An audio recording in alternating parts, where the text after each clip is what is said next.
Friday afternoon, and we all want to get out and have fun. But I want to share with you a couple things that may help you have even more fun this weekend. So we've heard from a lot of great people today, a lot of amazing stories, and a lot of really inspirational things to do. So I just want you to know I stand before you just as a humble servant. And I'm not an award winner. I'm not an author. But I do believe that working for the Lord is amazing. So I want to take you to a moment. Do you remember a Sabbath? Does anybody even remember what Sabbath is?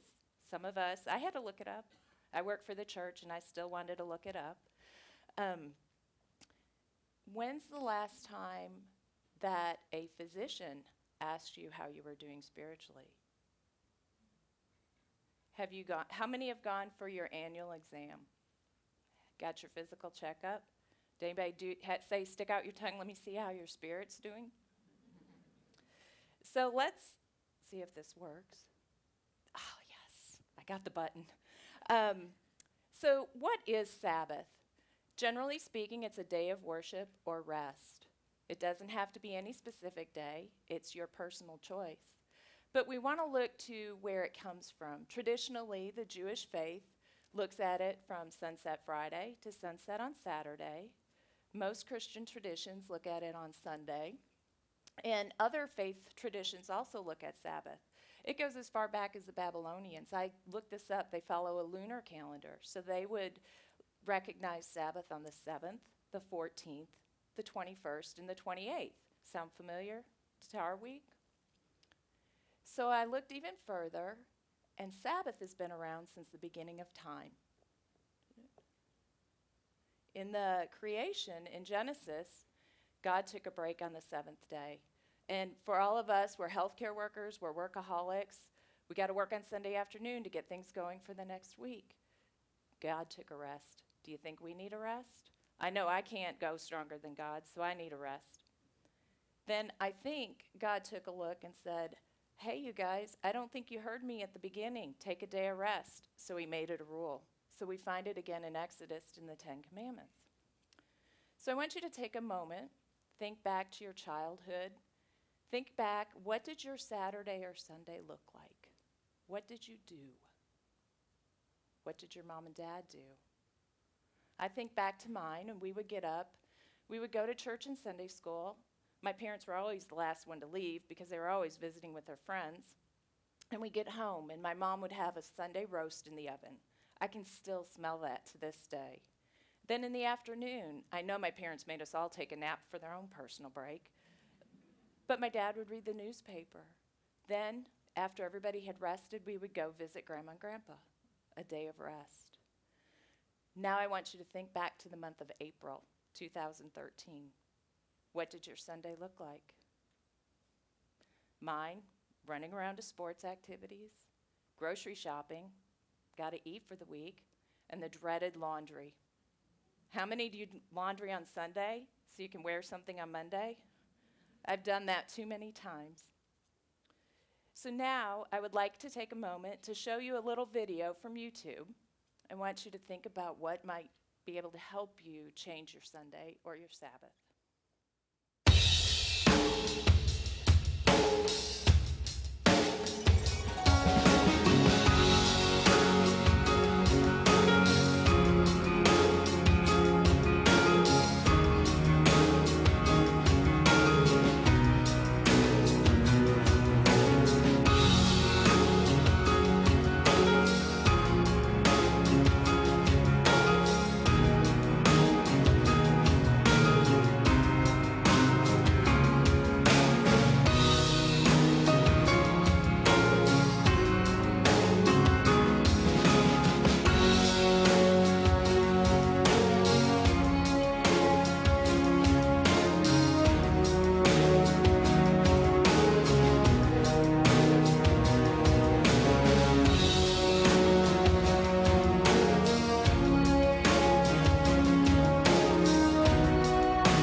a styrofoam cup. Let's take a minute and do a spiritual self-assessment. That's not something we often get to do. So what I'd like for you to do, you can use your sheet of paper if you'd like in the booklet.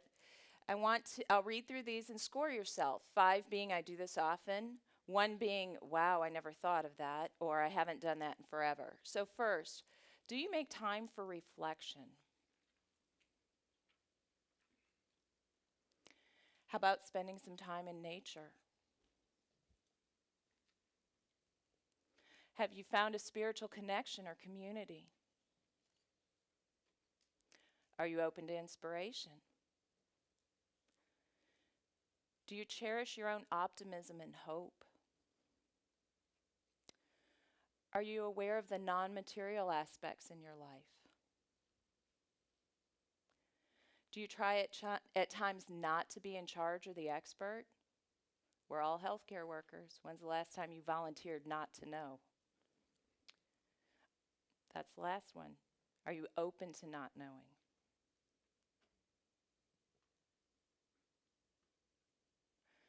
Have you been able to identify what's meaningful to you and notice its place in your life?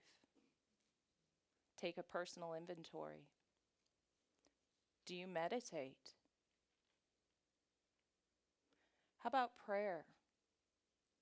When I think of prayer, it's a conversation with God, and oftentimes I find myself saying, "Dear Lord, please move the traffic.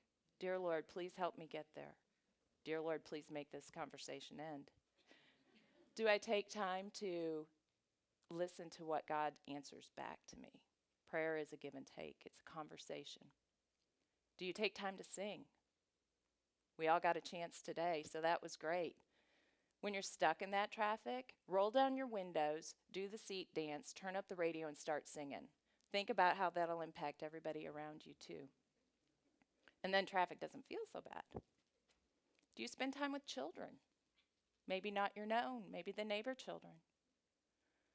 Do you have experiences of awe? I know in healthcare we see that at times. Do you take time to appreciate them? Do you contribute to causes in which you believe? We just heard about a great cause. Do you take time to find out what's important to you and then contribute to it? And last but not least, have you read some inspirational literature lately?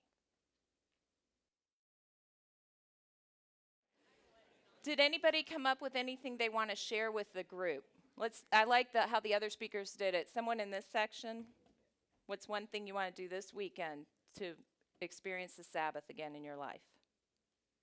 No email Sundays. Love it. How about this section? Go ahead. This means a lot to me because I'm a Sabbath keeper. So tonight, I'm actually looking forward to going to prayer parties. And then tomorrow, we have a great Women's Day program at church where there will be a lot of sharing. We're going to have a vegetarian potluck. And then attend a musical concert by the Galen Singing Group in Fort Worth. Wow, now that's Sabbath. Awesome. Thank you for sharing. And how about this group? All right, I'm going to show you the next slide. Did it?